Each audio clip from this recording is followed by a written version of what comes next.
tem 1.200.000 pessoas morando em favelas, e se a gente for somar as favelas aos loteamentos da Zona Oeste, os loteamentos irregulares na Zona Oeste, isso aí seguramente chega perto de 1.800.000 pessoas. Ela acaba quase 20% da população. Essa situação do Rio de Janeiro, ela só é peculiar no Rio de Janeiro por causa da distribuição espacial da cidade informal. Porque São Paulo tem muito mais favela que o Rio de Janeiro. O problema é que no Rio de Janeiro as favelas são misturadas com os bairros de classe média, enquanto que em São Paulo elas ficam mais perifericamente em relação à cidade formal. E isso resulta de quê? Basicamente, durante décadas e décadas e décadas, a única mensagem que a sociedade brasileira tinha para os pobres em matéria de habitação era a seguinte: não, você vai se virando por aí, porque esse segmento está completamente fora das possibilidades do mercado formal da construção civil. A construção civil no Brasil, até muito pouco tempo atrás, ela produzia exclusivamente para a classe alta e para a classe média.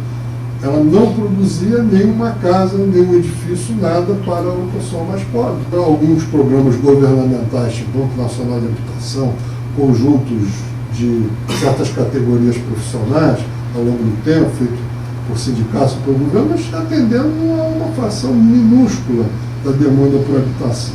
Então, o resultado disso, a solução que o pobre no Brasil encontrou foi a da autoconstrução. A sociedade dizia para ele: você se vira por aí em matéria de habitação, e foi se virando por aí. E o produto dessa viração são as favelas, a cidade informal.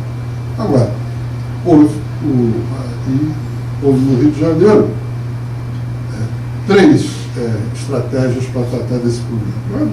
No período das ditaduras, tanto do Estado Novo quanto da ditadura militar, um pouco antes da ditadura militar e durante a ditadura militar, a ideia da erradicação.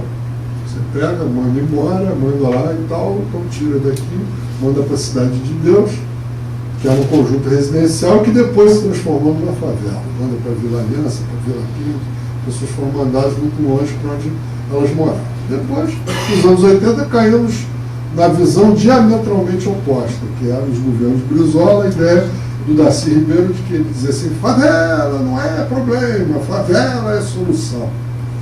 Tá bom. É uma solução, mas é uma solução que engendra um problema. Então houve um período do laissez-faire, né? Foi um período que a Rocinha praticamente dobrou de tamanho, nos anos 80.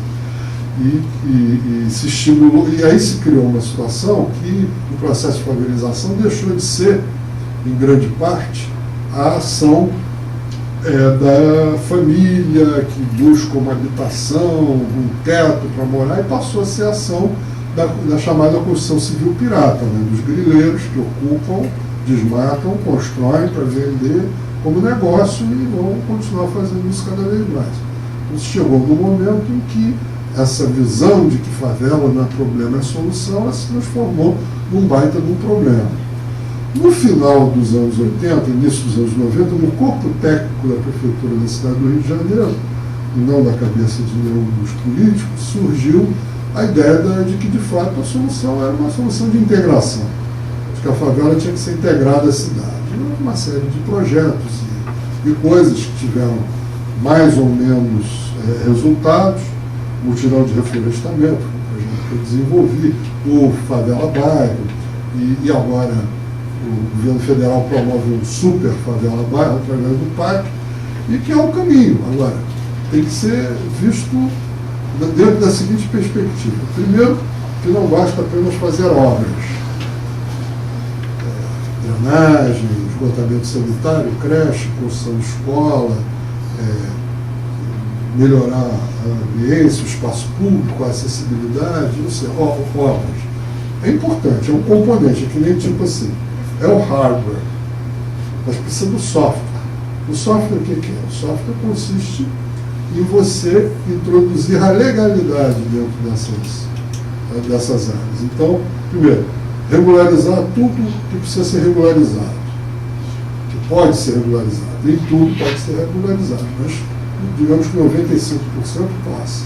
E o que tiver em área de risco, impedir em cima de algum equipamento público, ou numa área ambientalmente extremizada sensível, tem que ser, de fato, demolido e as pessoas reassentadas num local próximo, não num local distante, de preferência da própria comunidade.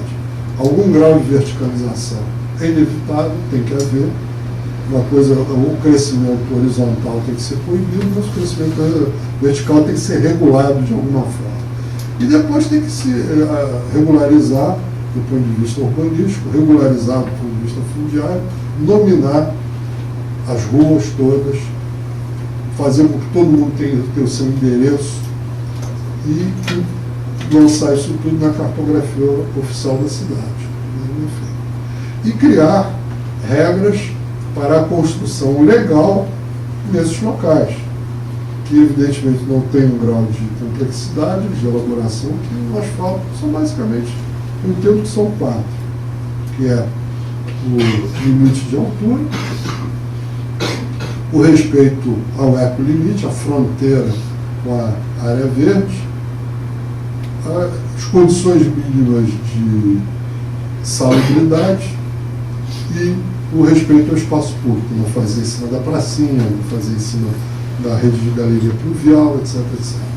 Então, com isso, você cria uma situação que gera, inclusive, a posteriori, uma dinâmica econômica que é interessante, que é a seguinte dinâmica. O setor formal da construção civil passa a se interessar por essas áreas, vai comprando uma série de áreas pobres, as áreas mais pobres, mais degradadas, vai construindo legalmente dentro dessas regras que são definidas, sei lá, gabarito de 3 andares, limite de altura tal, limites, etc, etc. E pouco a pouco vai promovendo um outro padrão. Isso paralelo ao fato de você ter infraestrutura implantada pelo investimento público, isso vai criando, ao longo do tempo, a perspectiva das favelas acabarem da forma com que elas são hoje, elas passarem a ser bairros, com uma morfologia peculiar, mas bairros.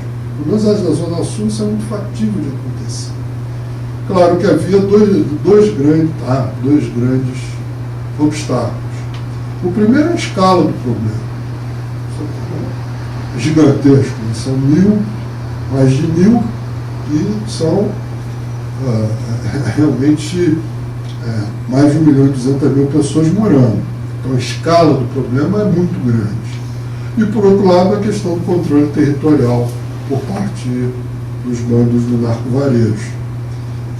Esse segundo problema está começando a ser tratado agora, de uma forma que eu considero auspiciosa, embora ainda insuficiente, numa série de outros aspectos.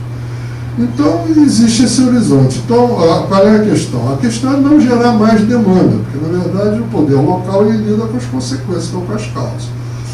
Felizmente, estamos começando a ver uma perspectiva de que, pela primeira vez na história do Brasil, os pobres possam ser incorporados, não só como já estão no mercado de bens duráveis, hoje em dia passam a ter acesso a bens duráveis, a geladeira, a forno de micro-ondas, isso, aquilo, até carro, eventualmente, e parecia que a única fronteira que ainda não estava aberta era a possibilidade de uma casa própria. Começa a ver, através da Minha Casa Minha Vida, a possibilidade, embora ele não tenha chegado ainda no segmento mais pobre. Está aí, digamos, numa baixa classe média e num setor ascendente dos pobres. Mas está começando a se vislumbrar a possibilidade em que, futuramente, uma pessoa pobre vai poder comprar dentro do mercado regular a sua residência.